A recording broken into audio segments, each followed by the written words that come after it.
ama Assam state ta district Lusei district di thi kha sa ka proso sai pa ni apil tha li so ni pakwa union territory UT an lo chia khang so ram man ki ta chu ba ni mizo kan ta te kan ba ni mizo kan ni chiang ta ka kan chia la ni ka ya so lo ka lo se la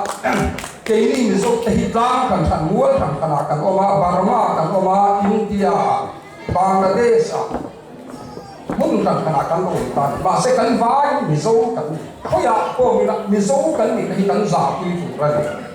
chu ba in he kan chong mizo chong lu sei du lian chong an lo ki chin kha mizo chong chu ba in mizo te hi mun ti na kan na dia ma dia nam in lung hual ya mi nam in lo ko e em chi na ni chu ba in hi kan phong na hoi na chap cha pu kan bang ni china ka soi tong mizo kan ni ka ba bang kan ni he kan mizo ni na identity he kan mizo ni na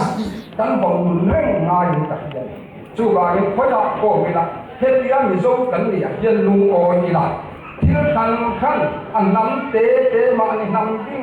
nam ding te hian huai ni la eng nam ko ni la mizo kan ni lung o ya chu ba in he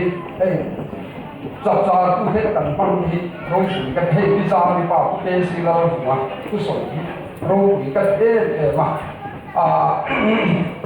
ko ho cha song kwa chin thang la ma lo thing ta ka tha ko hiu a ho ang yang ke ni so te hi kan om na hun kan la ta kan om ma hi la